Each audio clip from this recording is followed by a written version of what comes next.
Corrêa aqui, CEO e fundador da Hamper. Com o prazer aqui de estar com o meu amigo empreendedor Fernando Janeiro. A gente vai falar hoje sobre como que escritórios de advocacia podem crescer e expandir além do seu networking. Acho que é um conteúdo que rende bastante aí. Estamos com um cara que é expert no assunto. Fer, se apresenta aí, por favor.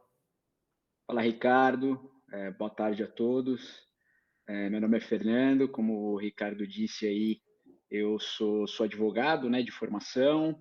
Atuei já como advogado, tanto em empresa, quanto em escritórios de advocacia, quanto autonomamente, né? E os últimos 6 anos eu trabalho na área comercial, de consultorias, de escritório de advocacia também. E hoje a gente está com a Jurislead, que é uma empresa especializada em consultoria para a implementação da área comercial em escritório de advocacia. Então, obrigado, Ricardo, aí por me receber. Eu espero que a gente consiga agregar aí para o público que vai nos assistir.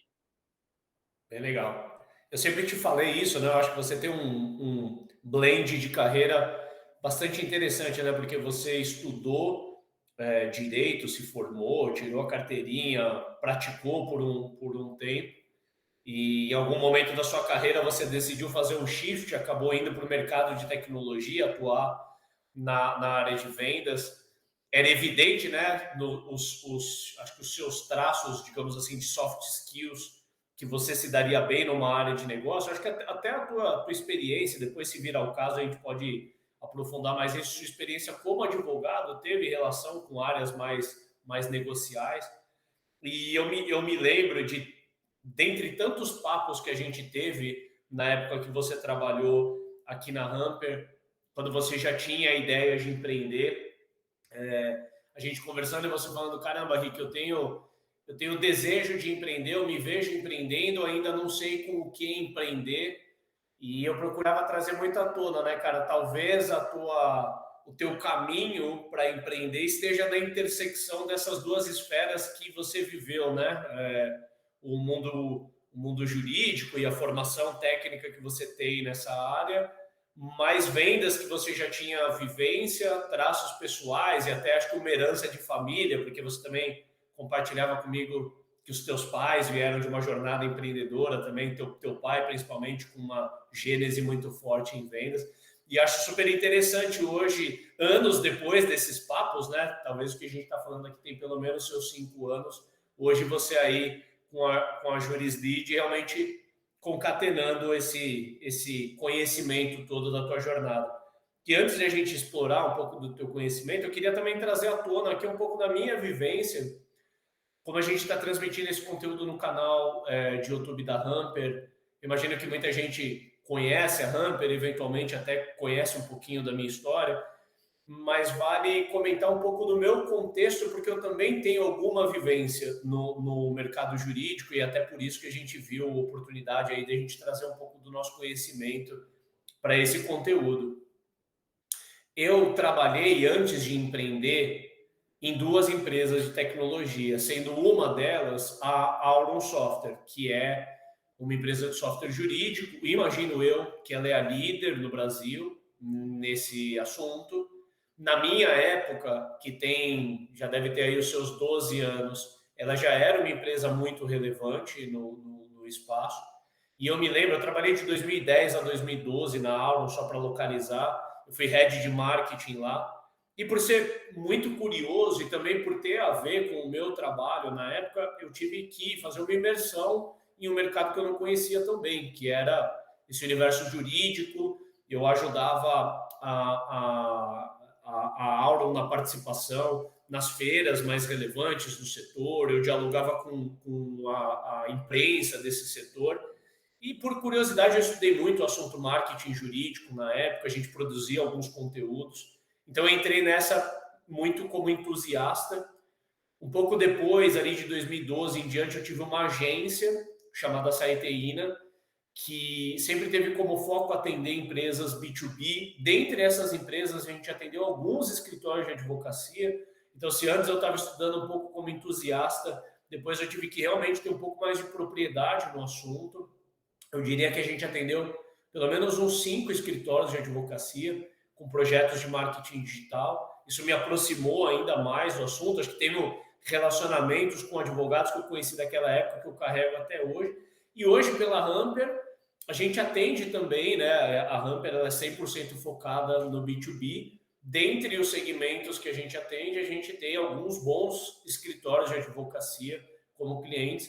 A gente acabou se especializando um pouco, né? Me colocaria com toda a humildade aqui como menos expert, né? Eu acho que o Fernando, como a gente comentou, além de ter a formação técnica, está realmente dedicado ao assunto. Eu um pouco mais distante, mas eu acho que a gente é capaz de conduzir uma boa conversa aqui. A ideia é a gente tentar extrair o máximo aí de conhecimento do Fernando nessa quase uma hora que a gente vai estar juntos, e eu vou procurando contribuir aí um pouquinho onde eu achar que eu posso ser fator de soma.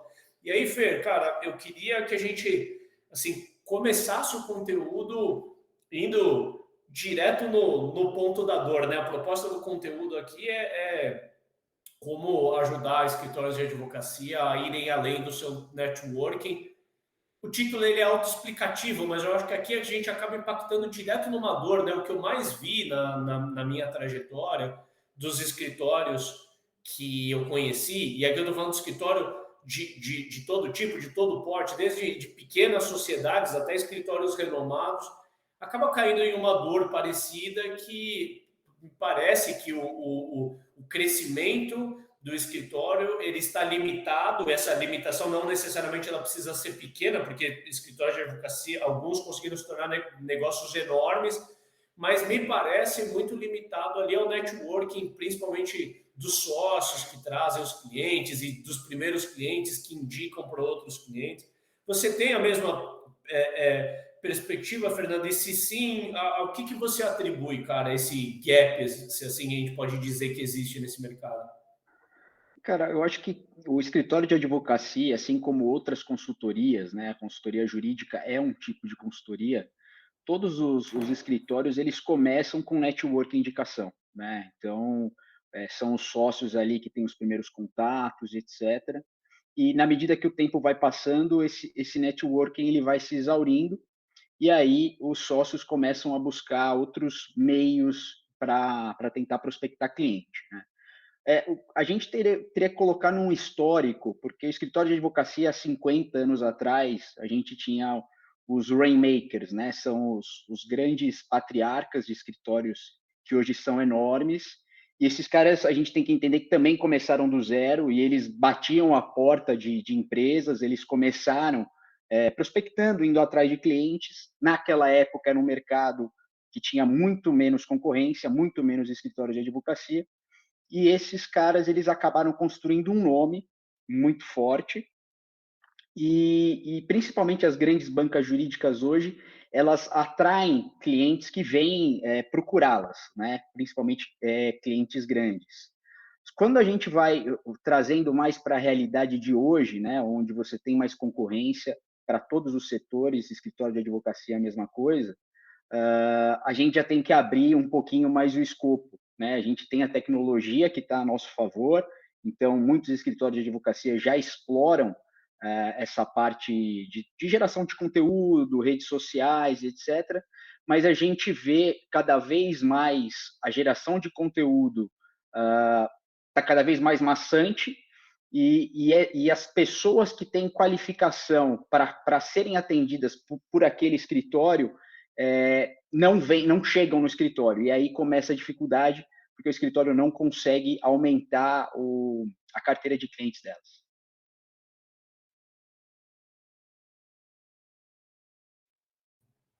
Muito bom você ter trazido esse fator histórico. Acho que ajuda a gente a visualizar bem o que a gente está discutindo aqui. Não é uma exclusividade, né, desse universo jurídico.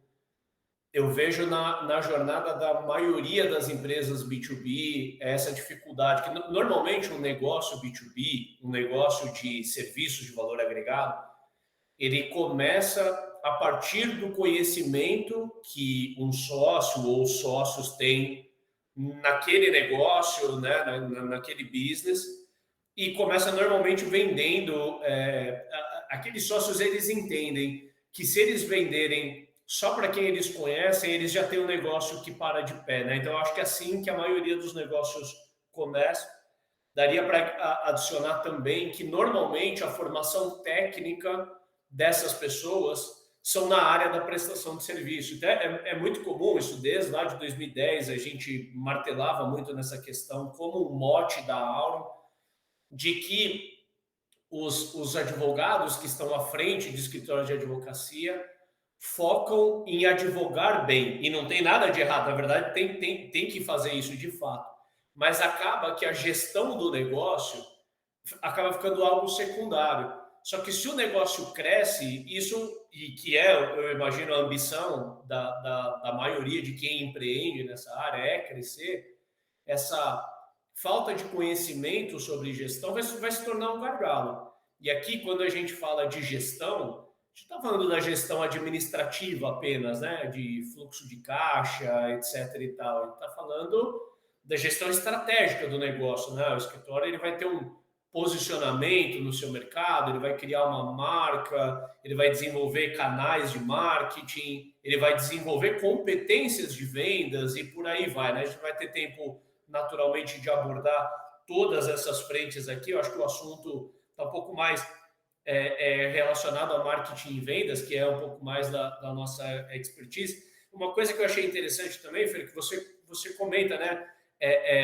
Que você já percebe que alguns escritórios de advocacia, talvez alguns mais inovadores, eles já, de alguma maneira já adentraram nesse universo mais digital que a gente vive hoje, com produção de conteúdo e tudo mais. Só que aí eu adicionaria um segundo desafio, que é, além da formação técnica, que acaba sendo um bias no final das contas, direcionando muito mais para uma especialização dentro da advocacia do que de gestão, tem uma outra característica também do que é de bom tom né, uma banca de advocacia fazer com posicionamento de marca, o que é relevante, porque a gente sabe também, né? Vou pegando, por exemplo, um nicho que eu conheço bem, que é o de tecnologia. É muito mais permissivo o que pode ser feito do ponto de vista de publicidade, de anúncios, de você fazer disparos de e-mail, tentando abordar clientes e tudo mais, que eu acho que que sensibiliza, né, mais no caso do escritório de advocacia, talvez restringe um pouco mais o que pode ser feito. E queria ver contigo o que você tem visto assim de iniciativas relevantes que os escritórios têm adotado para tentar superar essa barreira aí do networking como um próximo canal depois de ter explorado aí esse networking dos sócios. Legal. Os escritórios de advocacia, cara, no início, quando estourou essa bomba de tecnologia, eles focaram muito em branding, né? Que é uma estratégia mais de posicionamento de marca. Então, hoje a gente vê a maioria dos escritórios, tanto os mais tradicionais quanto os mais inovadores, eles se posicionando muito bem no branding dentro da tecnologia, sites bem feitos, etc.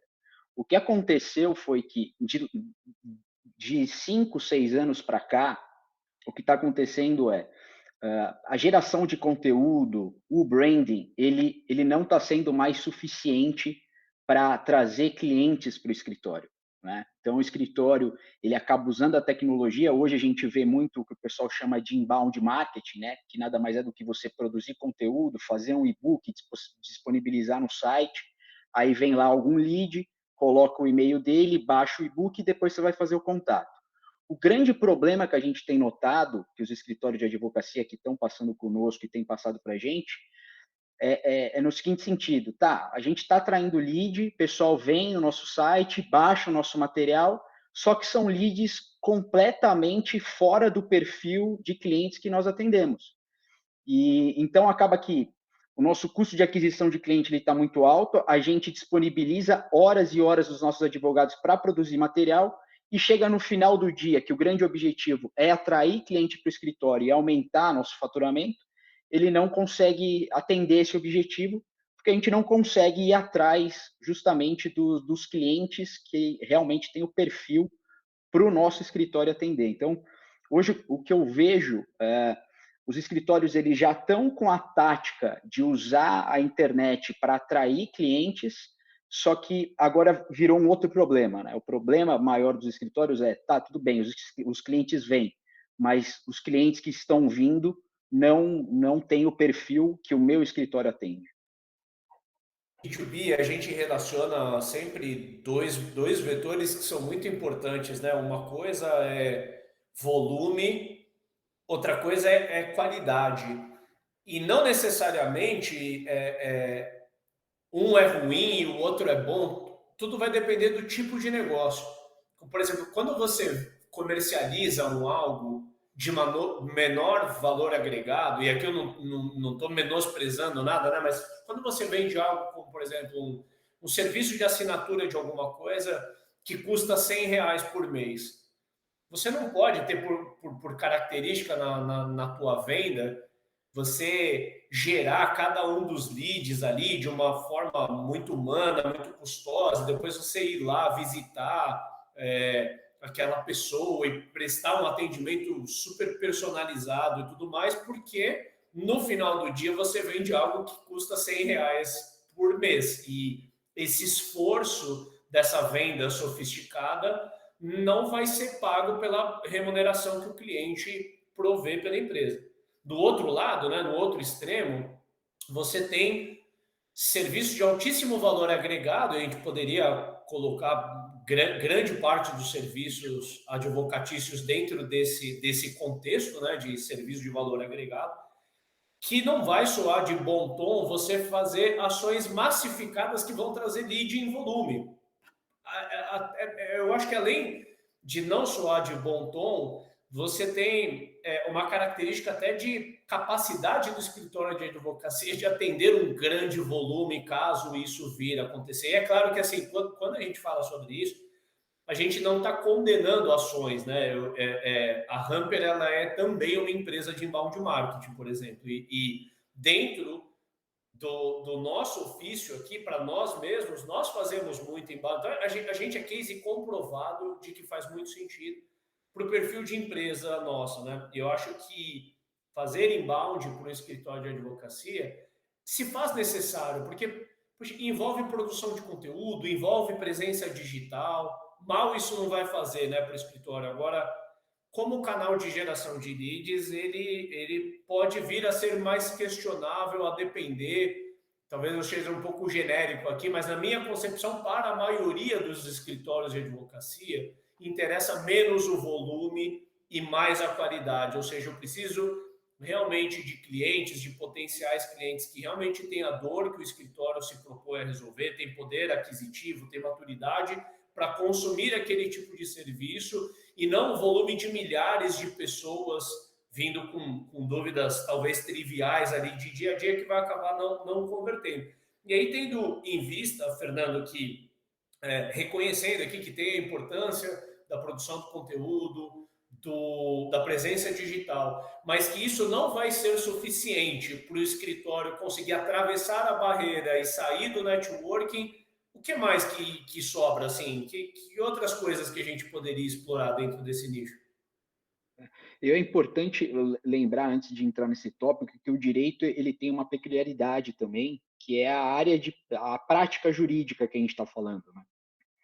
Porque a gente pode estar falando de direito consumidor, a gente pode estar falando de direito previdenciário, que é um tipo de público completamente diferente se a gente falar de direito societário, né, direito concorrencial. Então, a depender da prática jurídica do escritório, a estratégia de marketing também vai mudar. Às vezes, a geração de conteúdo ela pode atrair leads de uma maneira mais interessante se a gente estiver falando de uma prática jurídica que lide mais com o B2C do que o B2B.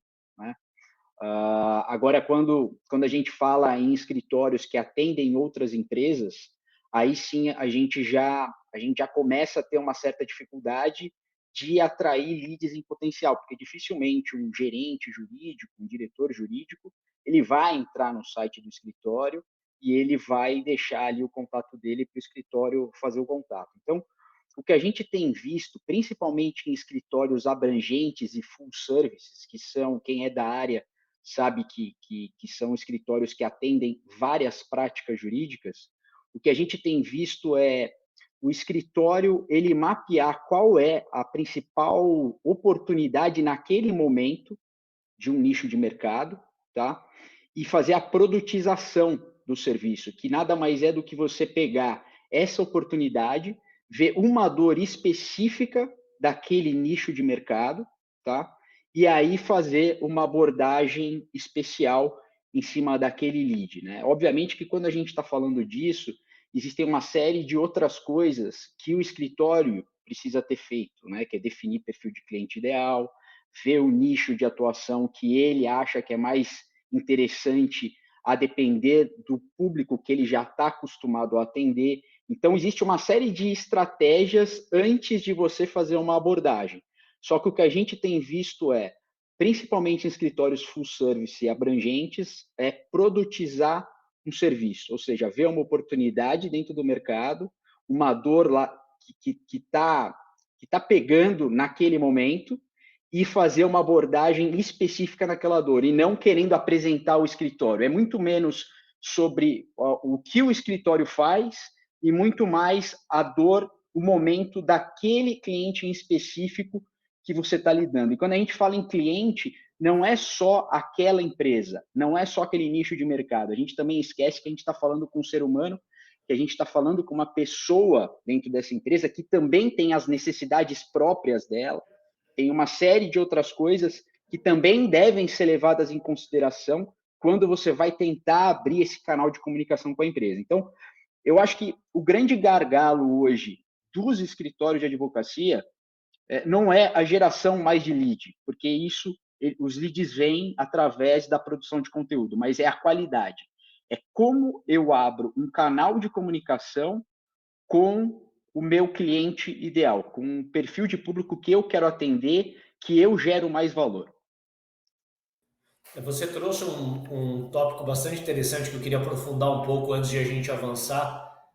Você mencionou a questão produtização, né? Que eu acho que é uma estratégia, por exemplo, volto ao ponto da Hamper, né? Nós somos uma empresa SaaS e isso já está no nosso sangue, né? A gente criar estratégias primariamente olhando para os nossos produtos, como que a gente organiza eles, como que a gente precifica eles, para depois desenhar a estratégia de go-to-market, né? Para daí então desenhar como que a gente chega no perfil de cliente que a gente quer. E dentro dessa produtização ou da criação da nossa oferta, a gente pode organizar os nossos produtos para determinados clientes numa ordem que a gente acha que fica mais atraente. E aí, Fer, me corri se eu estiver enganado do entendimento que eu tive.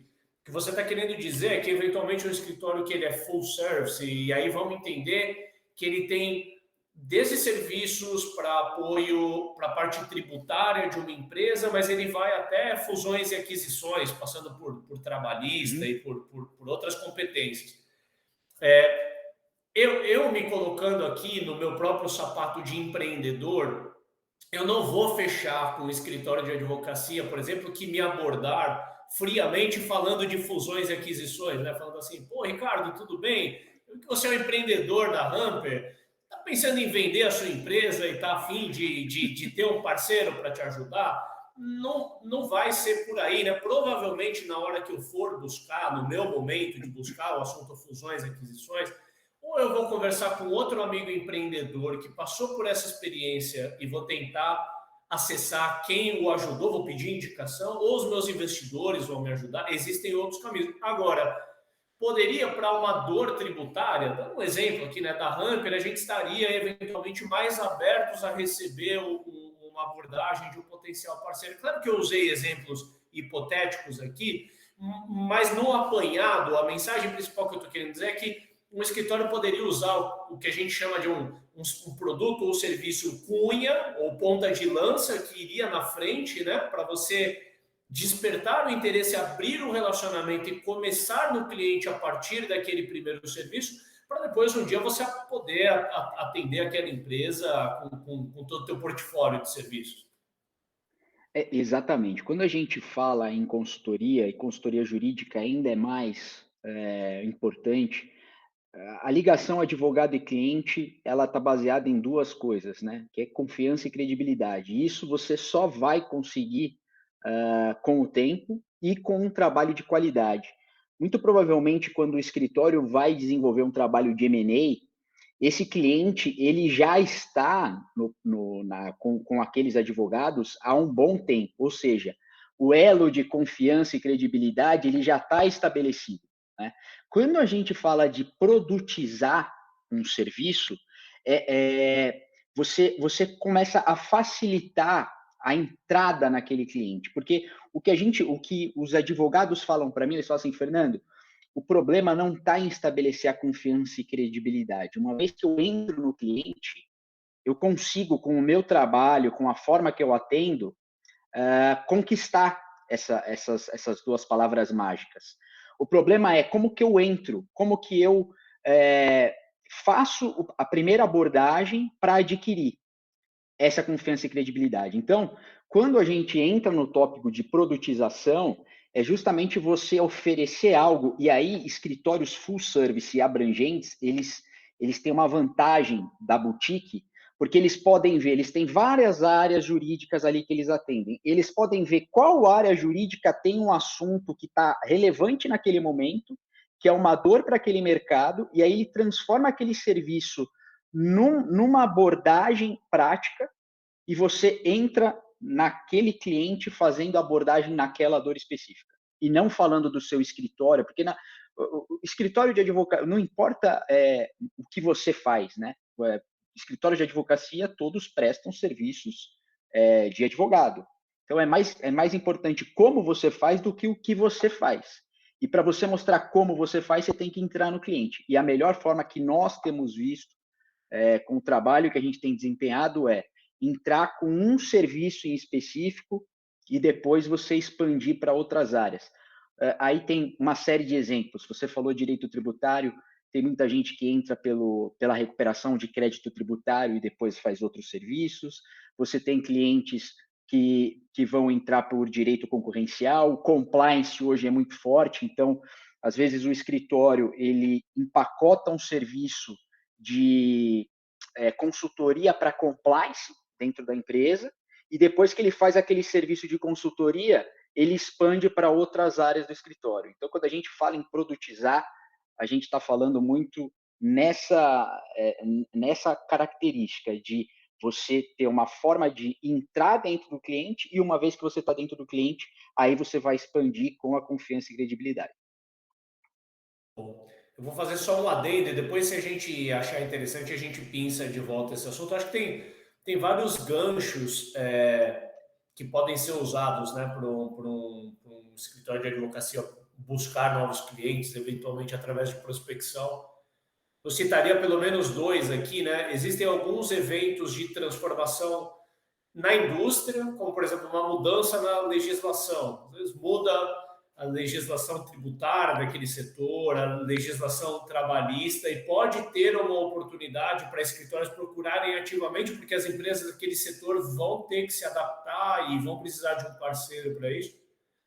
E o segundo exemplo é que existem eventos da própria empresa. Eu vou sempre citar eventos, coisas mais ligadas ao cenário de tecnologia, de startups, que é o que eu me sinto legítimo, né, para mencionar. Eu posso dizer assim, por exemplo, uma empresa startup que passa por uma rodada é um evento de transformação muito grande para aquela empresa, principalmente se ela estava em estágios mais iniciais, ela levanta uma rodada de capital, ela vai provavelmente contratar muito mais pessoas, o que aumenta a exposição trabalhista dela. Se ela tinha uma parte das pessoas PJ, ela pode precisar fazer a seletização da folha dela.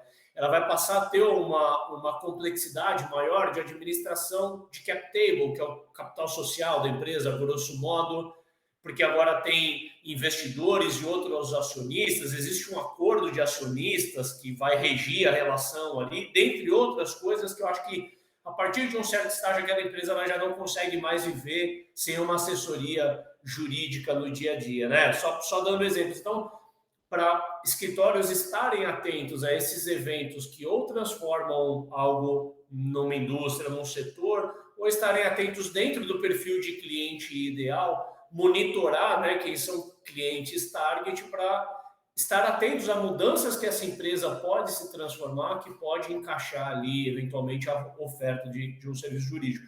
Mas eu queria, Fê, falar sobre uma coisa que você mencionou várias vezes, que é a questão da confiança e da credibilidade, que eu acho assim, também está mais ou menos no meio aqui do conteúdo. Acho que a gente entra no cerne da questão que, na minha opinião, para mim, o mais difícil de ultrapassar a barreira de vender só dentro do networking é o ceticismo, e eu acho que ele é bem fundamentado aqui, tá? De dizer assim, cara, eu não consigo delegar a função de venda do meu escritório para alguém, eu não consigo contratar uma pessoa que vai ligar para um cliente em meu nome para perguntar se aquele cliente tem aquela dor, e pior ainda, aquela pessoa ir no meu lugar e abrir o relacionamento dentro daquela conta.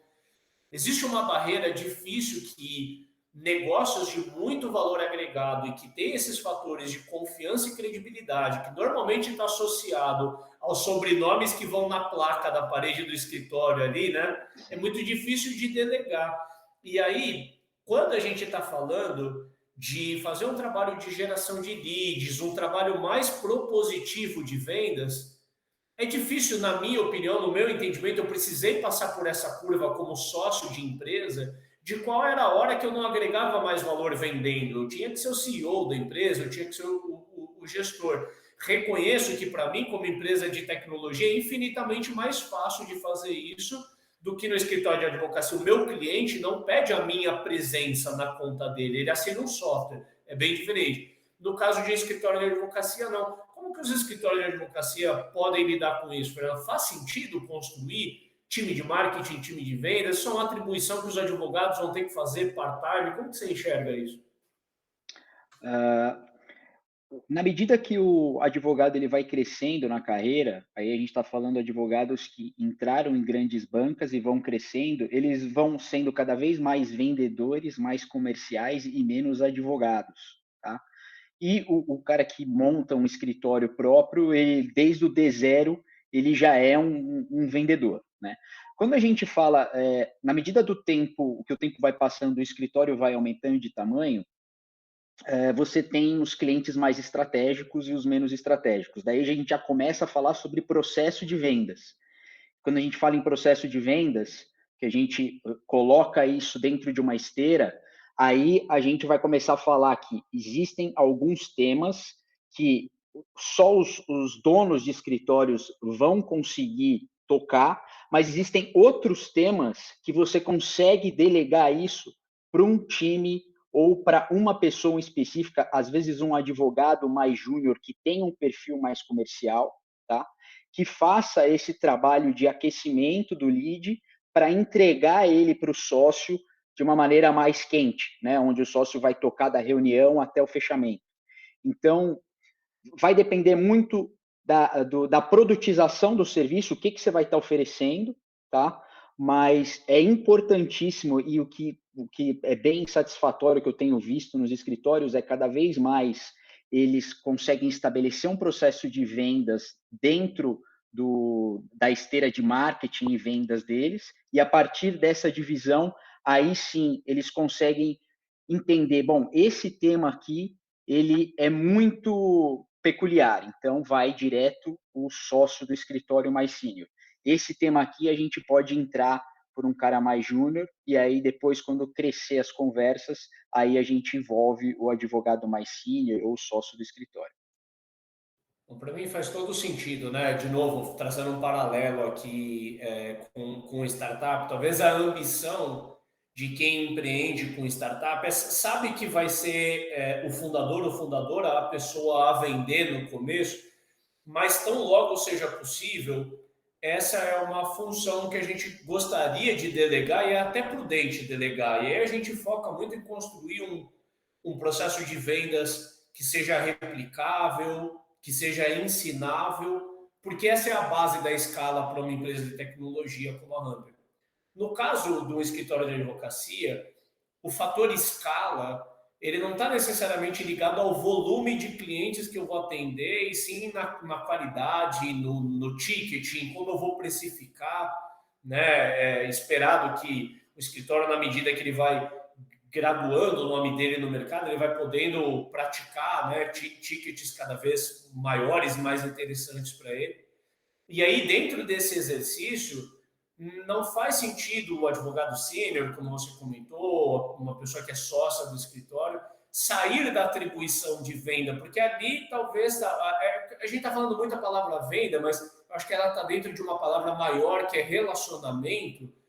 Essa pessoa mais sênior ela vai querer estar próxima porque é muito estratégico, é dentro do relacionamento que é feita a manutenção do contrato com o cliente, é feita a expansão para novos serviços, e aí pode ser desinteressante tentar delegar.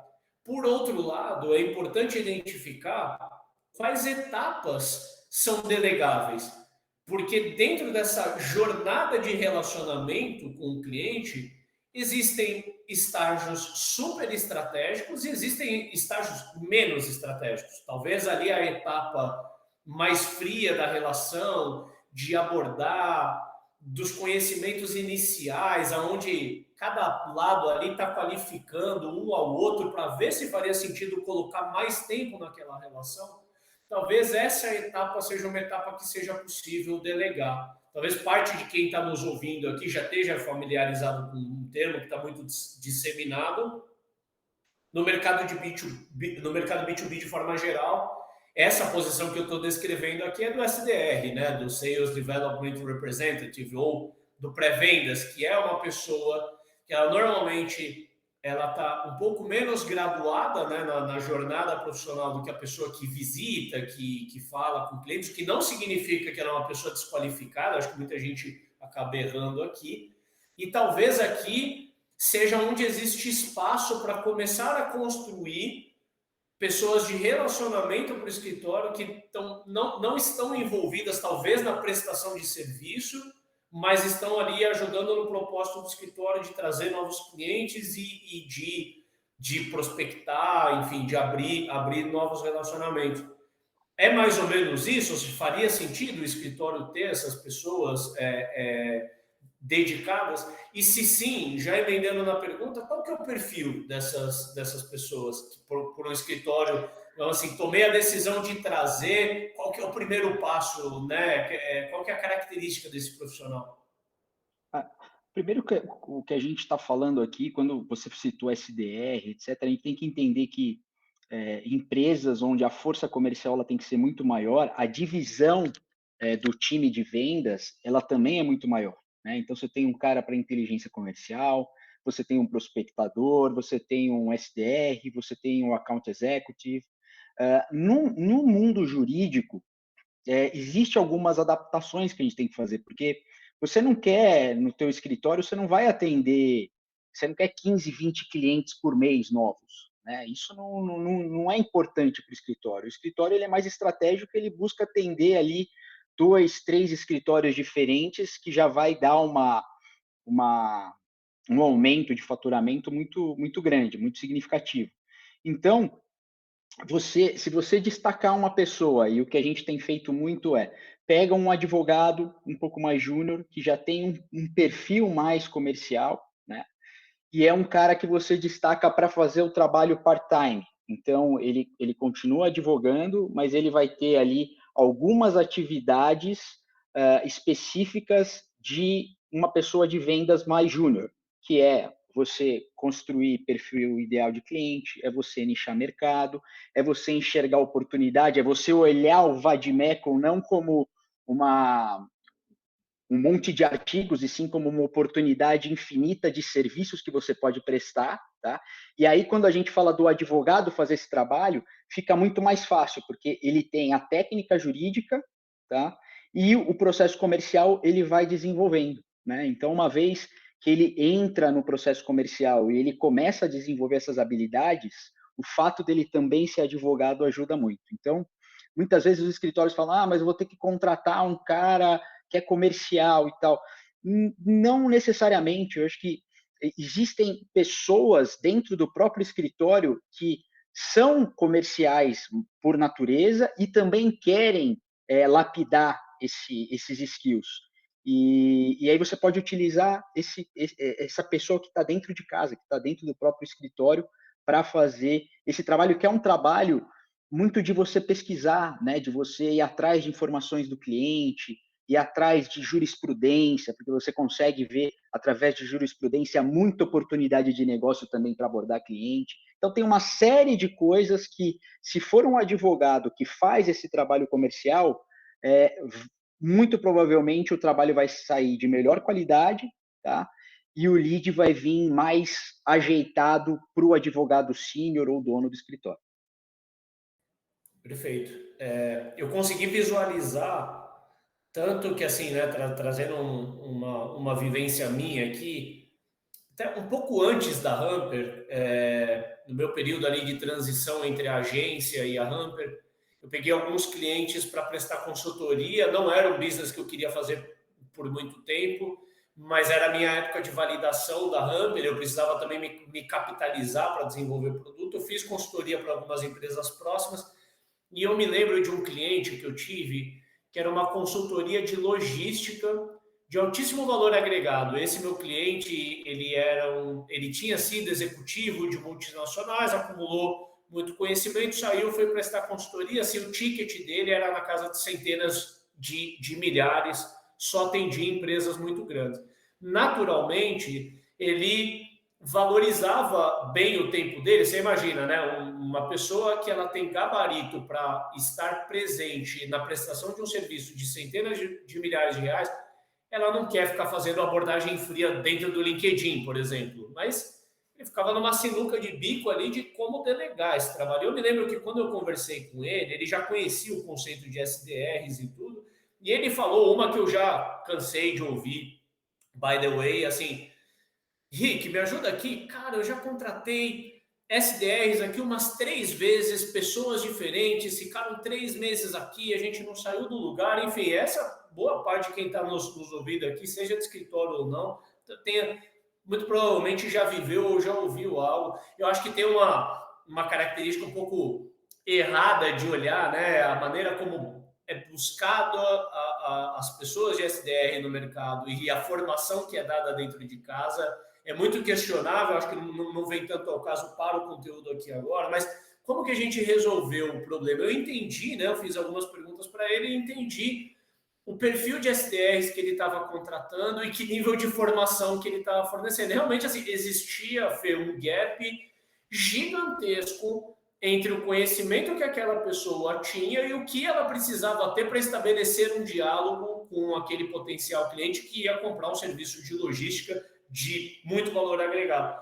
E a minha sugestão para ele na época foi: por que ao invés de contratar pessoas que estão buscando emprego em SDR, etc., você não contrata uma pessoa formada ou que está em formação na área de logística, que quer trabalhar com logística, mas que aceita um intercâmbio de trabalho, vai trabalhar ali por 6 meses ou um ano, fazendo um trabalho de abertura de contas e batata. Deu certo. Pela primeira vez, emplacou. É lógico, não gerou, como você bem colocou, até porque o propósito dele, ele dava conta de fechar talvez um cliente a cada 3 meses pelo volume que ele era capaz de processar, mas pela primeira vez acabou dando certo e ele começou a gerar o volume.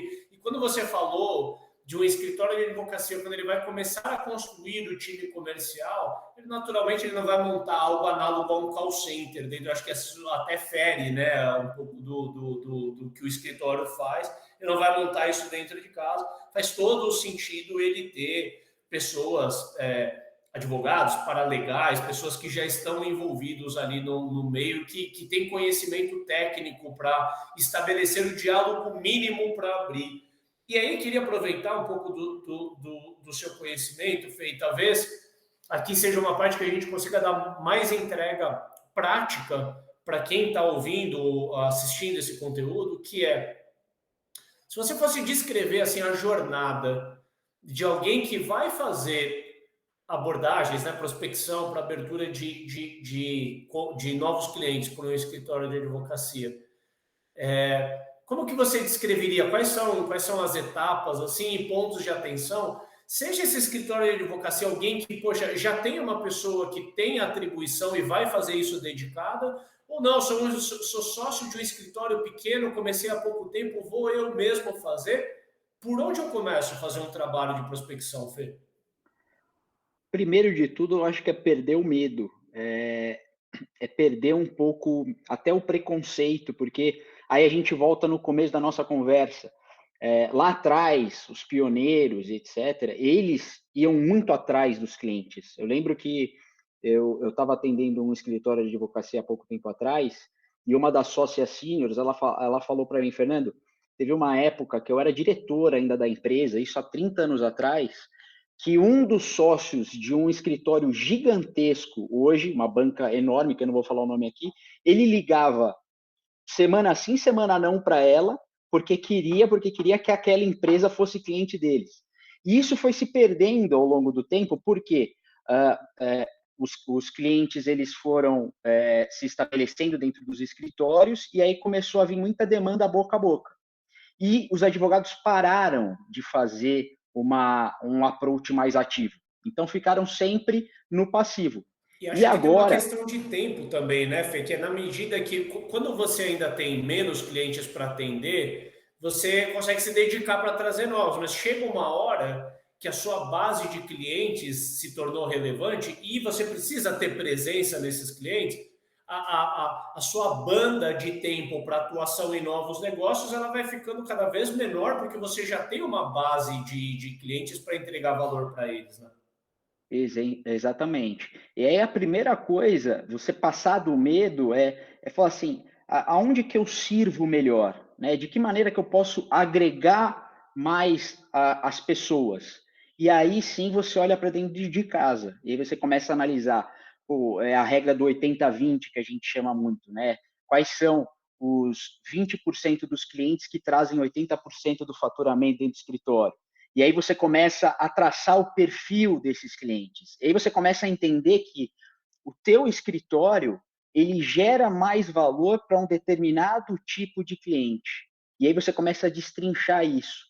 E você começa a ver que tipos de serviços você pode oferecer para aqueles tipos de clientes que você mapeou, que não fazem parte da tua carteira de cliente, e aí sim tentar abrir um canal de comunicação. Então, existe todo um trabalho, antes de você fazer uma abordagem, existe todo um trabalho de inteligência comercial que não é só você buscar o nome do cliente na internet, procurar o tomador de decisão e fazer a abordagem. Não, tem toda uma inteligência por detrás que na hora que você for fazer a abordagem lá no final, vai ser muito mais fácil, porque todo o trabalho inicial já foi feito. Na hora de fazer a abordagem, primeiro assim, irretocável, eu acho que isso que você trouxe poderia colocar como uma verdade universal de prospecção de forma geral, né? Eu acho que quem começa já atacando sem ter definido qual que é a estratégia, né? Eu acho que nesse primeiro layer você falou de definir quem que é o perfil de cliente que você vai abordar, quais serviços que você vai levar, né? A gente está falando muito do como aqui. Eu acho que isso se aplica para o escritório de advocacia, mas se aplica para uma startup como a Ampere, se aplica para aquela consultoria de logística que eu mencionei e para todo e qualquer negócio que vai fazer prospecção. Aonde eu acho que vai divergir um pouco é na forma daí como abordar, que daí eu acho que é uma preocupação que o escritório de advocacia ele deve ter, que é como ele fazer isso sem soar de mau tom para a imagem dele, para até mesmo como ele quer se posicionar perante esse novo cliente, como ele vai fazer uma prospecção sem que seja aquele perfil de empresa que, poxa, acho que nos tempos de hoje todo mundo está familiarizado com isso. Eu abro, por exemplo, o meu LinkedIn, se eu abrir agora, eu vou ter uns 15 spams lá dentro. Hoje eu nem olho mais quem é que manda ou quem que é a empresa. Eu acho que isso é uma forma de. Você não está fazendo prospecção em massa, né? Você está se queimando em massa. Isso é um terror, eu Exatamente. imagino, na cabeça de um sócio, de uma sócia de um escritório de advocacia. Como fazer uma prospecção dirigida contornando esse negócio massificado, disparando para todo lado? Mudando o mindset, o pessoal fala muito de mindset, né?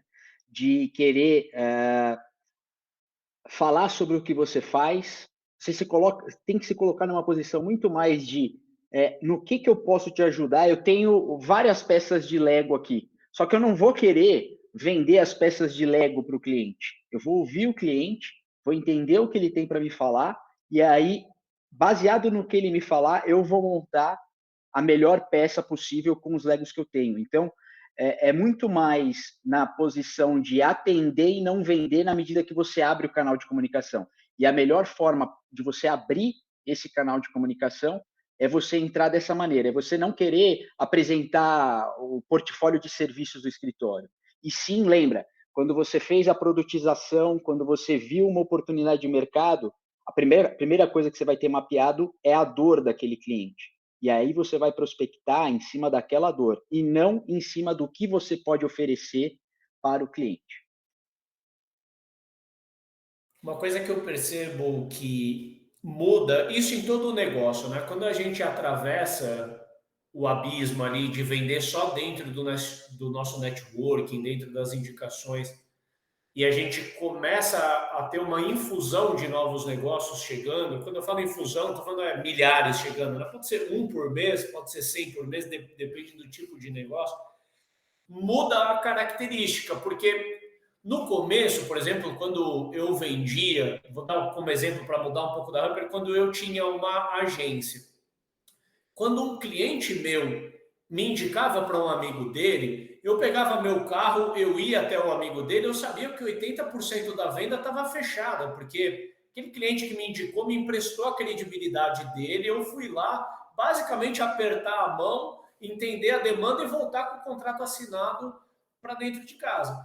Quando você faz uma prospecção ativa, não vai ser de um primeiro e-mail, de uma primeira abordagem que nasce uma venda e um contrato realizado. Isso vai passar por um período de gestação que, para nós que somos familiarizados com o tema vendas, por ser da nossa origem, é o estágio de Customer Relationship Management, é o CRM ali, né, onde aquele lead gerado ele vai percorrer algumas etapas onde ele vai maturar e ele vai fechar um negócio sim ou não. Ele pode não fechar, ele pode não fechar agora e fechar daqui 6 meses. E aqui a gente está falando que a gente tem que adicionar não apenas processos para abordar e trazer novos, mas para conduzir esses novos ao fechamento, a saber como lidar com aqueles que não fecharam agora, mas podem vir a fechar daqui a um tempo. Queria falar um pouco de processo, como que um escritório ele vai sair daquele processo onde o sócio era acostumado a ir almoçar com uma indicação, ele fazia as anotações dele no diário dele, não precisava de muito processo, muita ferramenta para fazer, para ir agora para um modelo que minimamente presume algumas etapas a mais, presume um volume um pouco adicional. Como que ele faz isso sem se perder? Quando a gente fala de CRM, foi legal, interessante você tocar nisso, porque as pessoas elas falam de CRM, elas lembram de um funil de vendas e uma ferramenta e vai imaginando o lead passando. Mas é muito mais do que isso, né? É você tentar fazer um alinhamento do momento de venda da empresa e o momento de compra do cliente. Porque não adianta você prospectar um cliente que já tomou a decisão e já contratou um escritório de advocacia, e o inverso é verdadeiro também. Não adianta o escritório querer fechar com um cliente que nem a dor tem. Então, existe aí um alinhamento entre a jornada de compra e a jornada de venda do escritório. E aí, fazendo esse alinhamento, aí a gente entra no ferramental, aí a gente entra no pipeline de vendas que a gente fala, né? Que você vai ter os escritórios que você está fazendo a primeira abordagem agora, você vai ter o escritório que já está numa negociação, e aí você vai ter que entender um pouquinho de ciclo médio de venda, porque a maioria, eu entro no escritório e o escritório fala para mim, pô, Fernando, mas você está um mês que a gente desenvolveu o trabalho e a gente não fechou nenhum contrato. Tá, aí eu falo para eles, tá, qual que é o ciclo médio de vendas? Qual foi o último contrato que você fechou nos últimos 2 anos? Eu fechei 3 contratos. Quanto tempo levou para você fechar esses contratos? Demorou 8 meses a 1 ano. A gente não vai antecipar o ciclo de venda, né? Mas a gente vai criar uma metodologia onde você, através do tempo, daqui 1 ano você vai ter clientes que estão para fechar, clientes que vão estar em negociação, clientes que vão estar ainda no topo de funil ali, que é onde você está mapeando a necessidade, você ainda está namorando com o cliente. Então, o pipeline de vendas, o CRM, quando a gente fala de ferramenta, de processo, é para você conseguir mapear isso. E aí você vai bater o olho no teu processo e você vai entender que leads estão para fechar negócio já com o escritório e que leads que você ainda está tendo a primeira conversa, né? E quando você estabelece esse processo de vendas, esse pipeline, e aí o CRM, na palavra de ferramental mesmo, é o que ele vai te ajudar. E aí você vai dividir o processo de vendas de acordo com essa ferramenta que é o CRM. Mas o CRM lato sensu que a gente fala, ele está muito mais no alinhamento entre jornada de compra do cliente, tomada de decisão do cliente, e jornada de venda do escritório. E a prospecção em si, quando a gente fala de uma busca ativa, ela às vezes, e as pessoas elas estão começando a entender isso, principalmente escritório de advocacia, que é você despertar uma necessidade que ainda está inconsciente no cliente. E quando você consegue fazer isso, você leva uma vantagem competitiva enorme, porque você que vai estar trazendo essa dispersão e pela primeira vez para o cliente. Quando o cliente ele acorda para isso, a primeira pessoa, o primeiro escritório que vai lembrar é você que despertou essa necessidade nele. Então, a prospecção em si, a busca ativa de cliente, ela também está muito atrelada à ativação de necessidade que o cliente tem, mas ele nem sabe que tem ainda. Muito bom. Caminhando para a gente conseguir fechar bem aí o nosso conteúdo, eu vou fazer um wrap-up aqui um pouco do que a gente falou para entregar mastigadinho aí para quem acompanhou. A gente falou um pouco sobre pessoas, como começar a estruturar melhor o time que vai atuar na geração de novos negócios, vai atuar ali nas vendas do escritório. A gente trouxe aí como um possível insight a questão de ter a figura do advogado ou advogada mais júnior, mais iniciante em carreira, fazendo esse trabalho de abertura de contas para que um advogado ou advogada mais sênior conduza depois esse relacionamento daquele ponto em diante. Aqui uma entrega dentro do pilar pessoas. A gente falou bastante do pilar processo, desde o como prospectar, né? Como planejar a prospecção, como fazer essa prospecção sem perder o bom tom que o escritório de advocacia precisa ter. Não dá para sair disparando a torta e a direita para um monte de gente, porque isso vai gerar um colateral mais negativo do que positivo para o escritório.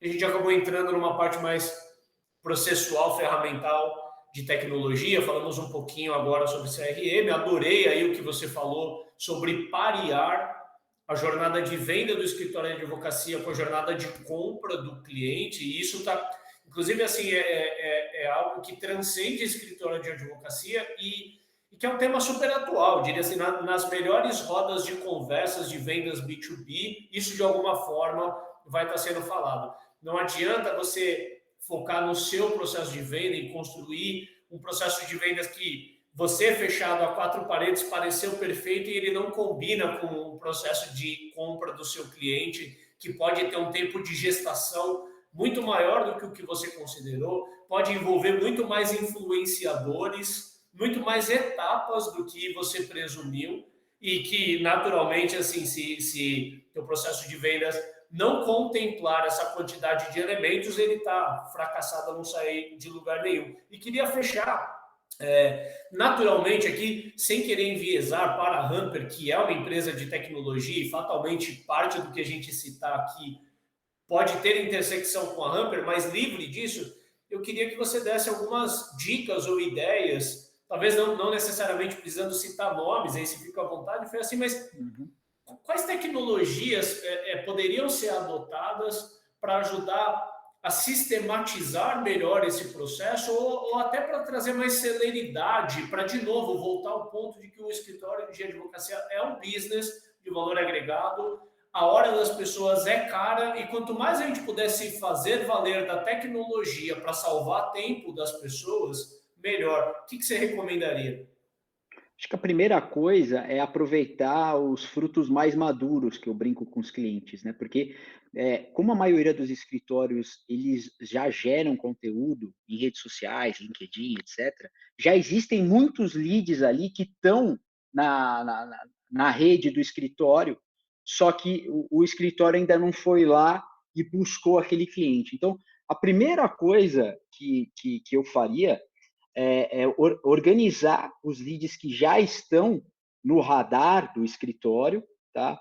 E contratar, colocar a primeira ferramenta que eu acho a mais importante de todas, no primeiro momento, que os escritórios de advocacia eles estão adotando, e eu fico muito feliz com isso, não só através da minha consultoria, mas eu vejo, cada vez que eu falo com mais escritórios, mais eu vejo os escritórios adotando essa ferramenta, que é um CRM. E aí, CRM que eu estou falando, ferramental mesmo, que é onde você vai organizar o teu pipeline de negócio. É você o que é o CRM? O CRM é uma ferramenta onde você vai ter o funil numa página do teu computador e você vai mostrar ali quem são os leads que acabaram de entrar no teu funil, quem são os leads que você já fez uma conexão, quem que você já está programado para fazer uma reunião, quem você já fez reunião e já mapeou oportunidade, que ali tem uma oportunidade de negócio, quem você já está negociando, quem você já colocou um contrato em cima da mesa e está na fase de colheita de assinatura